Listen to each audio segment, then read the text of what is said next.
Muito bom dia para todo mundo, boas-vindas a mais um programa Caminhos do Espiritismo aqui no canal Paz e Bem, em que nós trazemos o Espiritismo para vocês, conforme Allan Kardec procurou trazer para cada um de nós.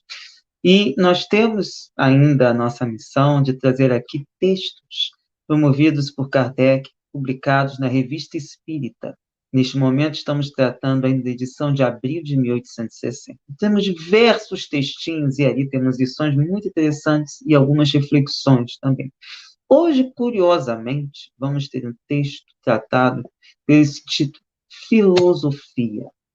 E a autoria desse texto psicografado é bem interessante, porque, afinal, segundo ele, foi o mesmo espírito que animou três encarnações diferentes. Uma sob o nome de Moisés, outra sob o nome de Platão e outra sob o nome de Juliano. A rigor, é meio complicado a gente sempre dizer a autoria, o espírito coloca como quiser, mas a gente deve levar em conta, principalmente aqui, o que o espírito escreveu, que fundo ele nos traz, independentemente da sua autoria.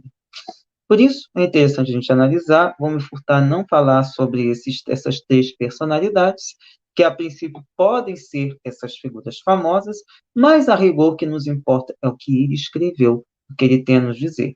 Porque a nossa tendência, muitas vezes, ao pegar as autorias, especialmente pessoas famosas, é ficarmos presos nelas. Em outros momentos, eu achei interessante trazer, porque havia semelhanças, como, por exemplo, foi o caso quando estudamos o texto de São Vicente, melhor, São Francisco de Sales, e no caso de São Vicente de Paulo, nós tínhamos uma questão também interessante, que foi a abordagem da parábola, e a gente fez todo um trabalho de estudo para a gente entender bem o que isso significa e por que também nós temos tantas parábolas no Novo Testamento. Mas aqui nós temos um texto bastante reflexivo e instigante, conforme ele colocou. Então, nós temos, primeiramente, os seguintes questionamentos. Escrevei isso. O homem, perguntamos a vocês, se quiserem, pode até utilizar o chat para perguntar. O que é o ser humano? Pensamos não apenas naquela questão do sexo masculino, mas o que é esse ser que nós somos? E aí, esse espírito prossegue dizendo: que é ele? De onde veio? Aonde vai? Deus? A natureza? A criação? O mundo? Sua eternidade no passado e no futuro. Limite da natureza, relações do ser infinito com o ser particular, passagem do infinito ao finito. Esses questionamentos são interessantes no sentido de percebermos que o espírito vai tentar, talvez não responder a tudo, mas trazer algumas reflexões para dar uma sacudida necessária, porque nós temos uma tendência, especialmente quando nós trabalhamos no cotidiano, de a gente ficar, às vezes, no terra a terra. E a gente até lembra uma frase, o pessoal pode até ficar se rasgando aí, mas eu vou falar, a frase atribuída famosamente a Marx, que seria a religião como o ópio do povo. E, a rigor, fico com as palavras do Rui Costa Pimenta e de outras pessoas que também trouxeram essas reflexões. Se não me engano, agora não sei se foi Renato Janine Ribeiro, ou se foi, sim, foi Renato Janine Ribeiro, no curso que eu fiz com ele, Alberto Carlos Almeida, que quando ele trata da questão de religião ser o ópio do povo, é basicamente com a ideia de que a gente precisa de um respiro, a gente precisa de um momento de pausa. E essas perguntas filosóficas vêm com esse objetivo de parar para pensar: quem é você? Por que você faz isso? Para onde você vai? Você já pensou por que você fica desse jeito? Por que nós somos assim? Por que estamos nesse patamar? Poderíamos estar numa situação melhor? Então, essas perguntas filosóficas são para mexer com a gente, como diz um ditado árabe, que os homens são feitos tapetes, de vez em quando precisam ser sacudidos. Inclusive, eu tinha isso aqui na minha geladeira, quando eu comprei, que eu achei perfeito. Mas é importante a gente entender que, às vezes, nessas coisas simples, a gente para pensar coisas grandiosas. E que o Espírito diz o seguinte: perguntas que devia fazer o homem, criança ainda, quando viu pela primeira vez com sua razão acima da cabeça a marcha misteriosa dos astros. Em tempos de terra plana, aí já pega a minha reflexão, junto com a intuição que acontece aqui neste momento, a gente para pensar, né? O que que é esse movimento acima da nossa cabeça, especialmente quando o céu está sem nuvens?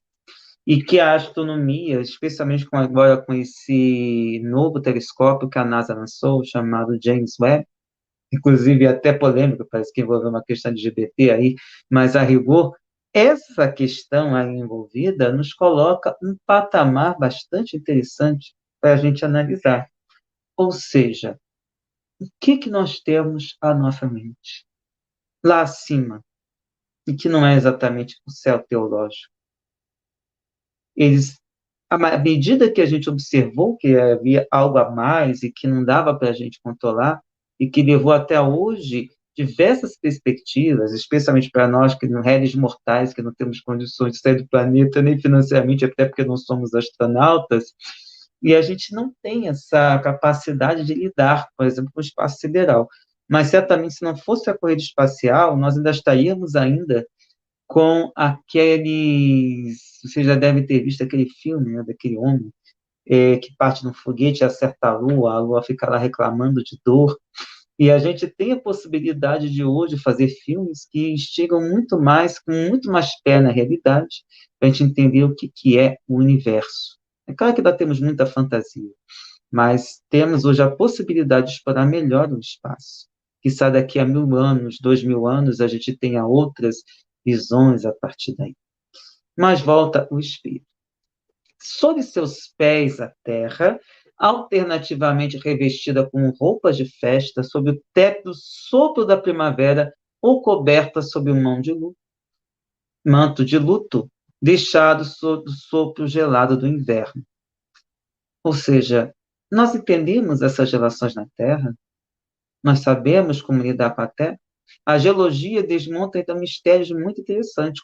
Até hoje ela nos surpreende com situações que não somente geologia, como arqueologia também, vem trazendo informações que deixam a gente espantados. Coisas que a gente não imaginava. E até a gente tem uma certa categorização, no mínimo complicada, de, por exemplo, a gente observar e saudar as pirâmides no Egito, mas esquecendo das pirâmides maias, das pirâmides no Sudão, e por todos os outros países que têm essas questões envolvidas.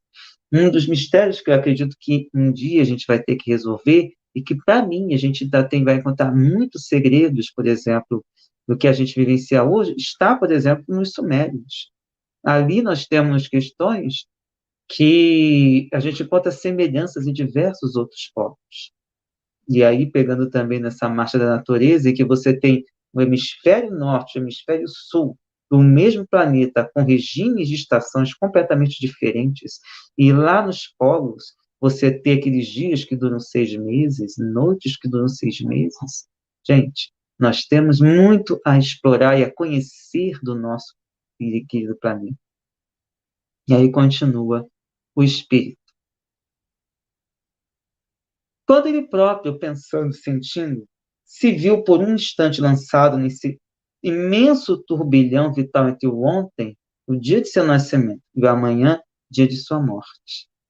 O que é a vida? Como diria Antônia Bujanra, perguntava 3 vezes para tentar desestabilizar e arrancar alguma mensagem interessante. Seu convidado no programa Provocações.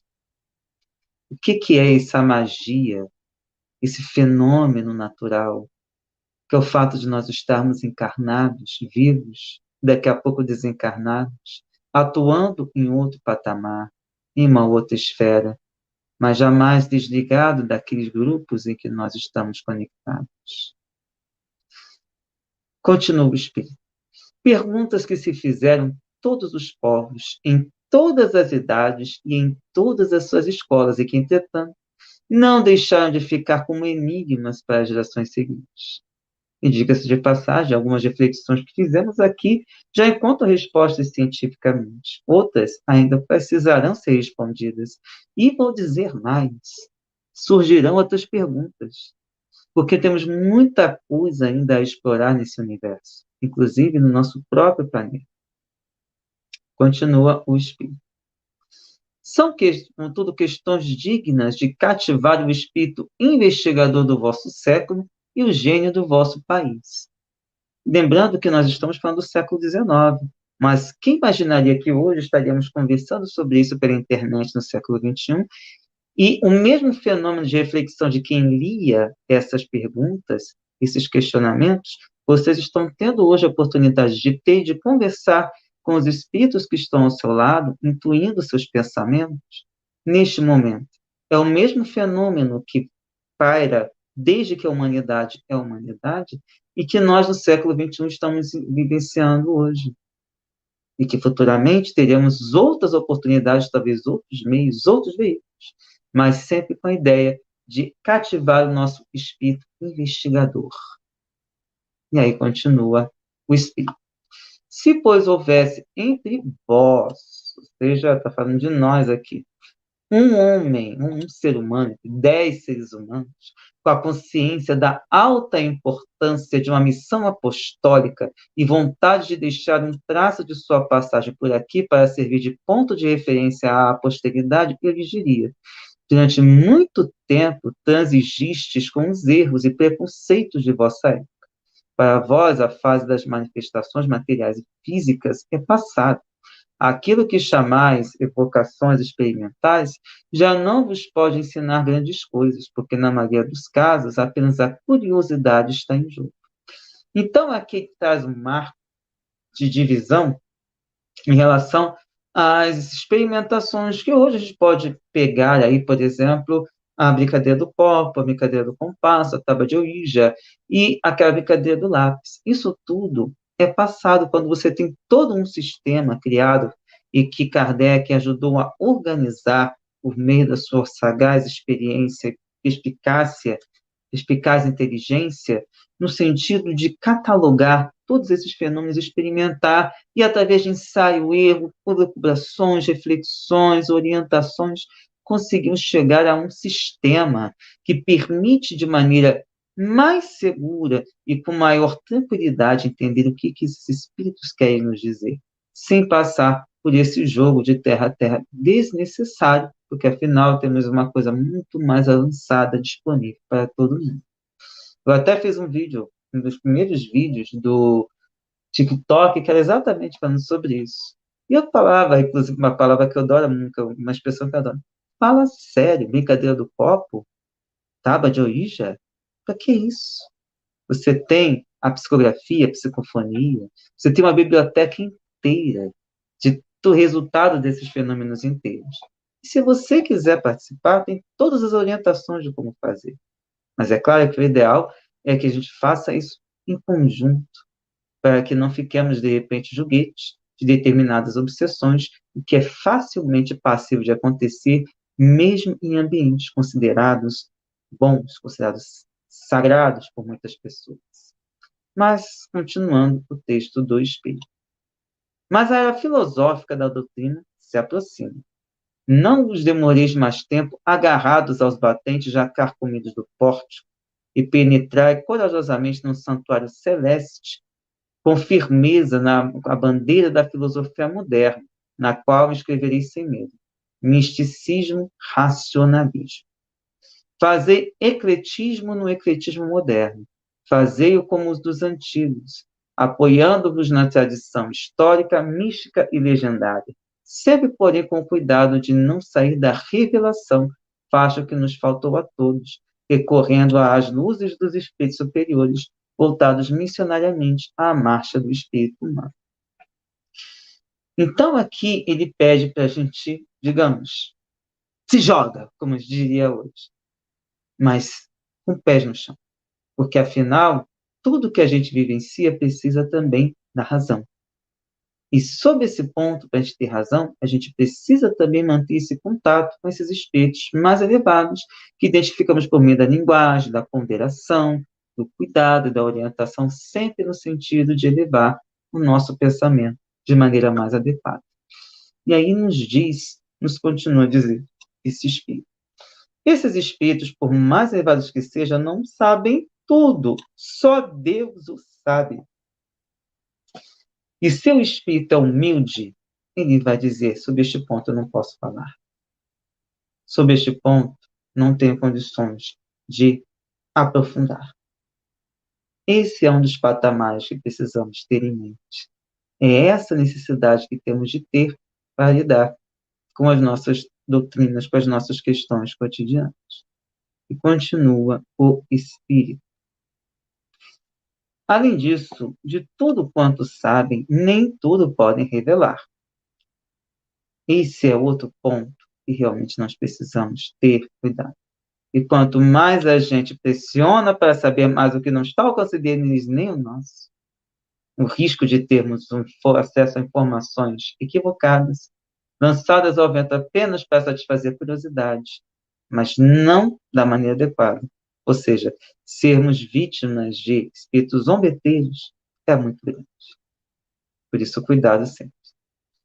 E aí continua o espírito. Onde ficaria, então, o livre-arbítrio do homem, sua responsabilidade, o mérito e o demérito? E como sanção, castigo e a recompensa? Ou seja, novas questões aí envolvidas sobre de que maneira nós utilizamos o nosso livre-arbítrio e qual é a nossa responsabilidade nisso. Quais são nossos méritos e deméritos ao usar bem a nosso livre-arbítrio. E como seria usar bem esse livre-arbítrio? Será que nós teremos sanção, castigo, recompensa? Ou seriam essas as palavras mais adequadas? Talvez o mais adequado seria o retorno à lei divina a partir do momento que a gente se desviou dela. Muita caraminhola na cabeça, né, hoje? Pela manhã, Felipe está deixando vocês perturbados, mas vamos chegar aqui, vamos continuar aqui. Contudo, continua o Espírito, posso balizar o caminho que vos mostro com alguns princípios fundamentais. Portanto, escutai isto. Primeiro, a alma tem o poder de retirar-se da matéria. Sim. Não é à toa que falamos tantos em viagens astrais.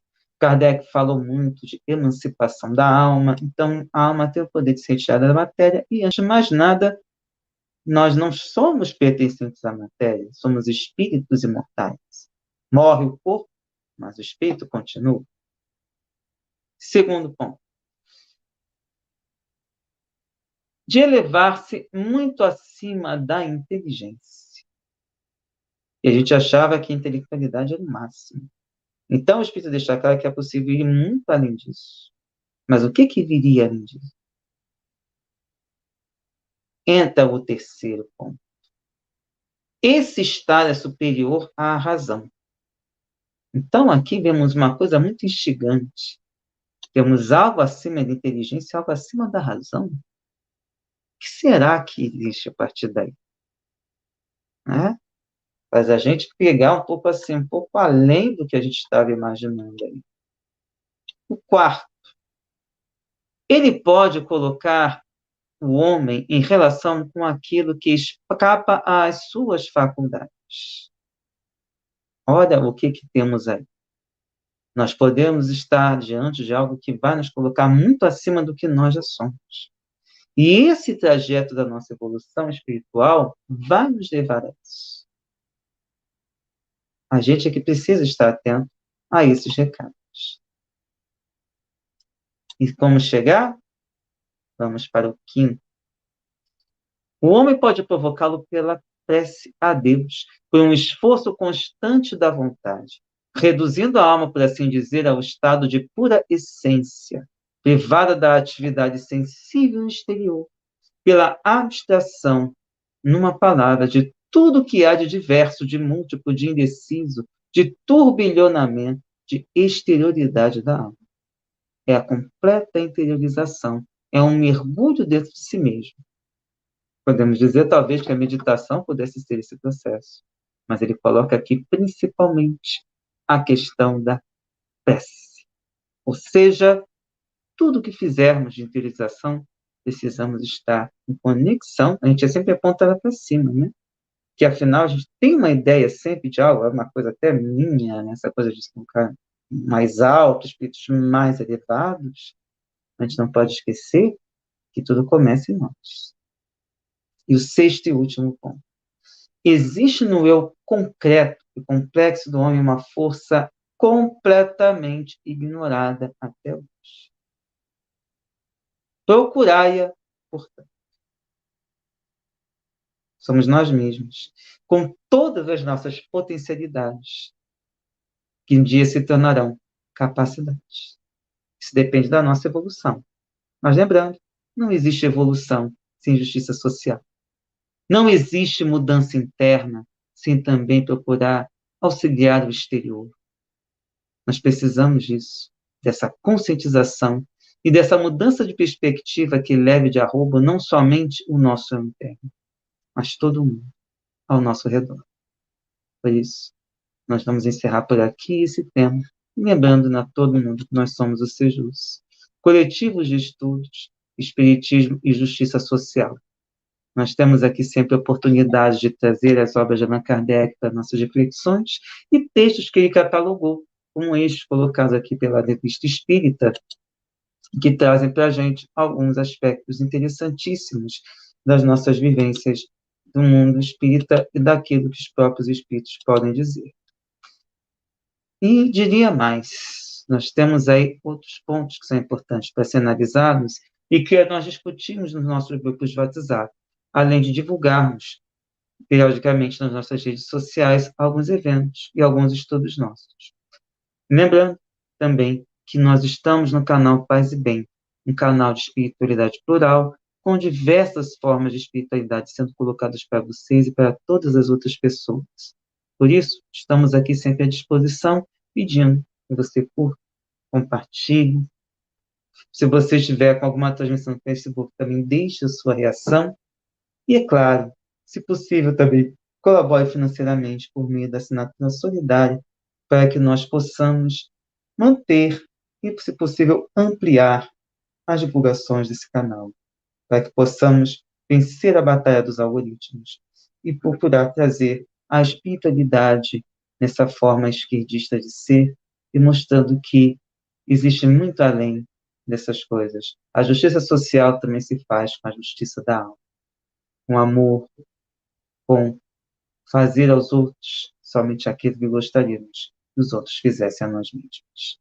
Por isso, deixo para vocês um forte abraço, um beijo enorme no seu coração e até a próxima. Tchau, tchau.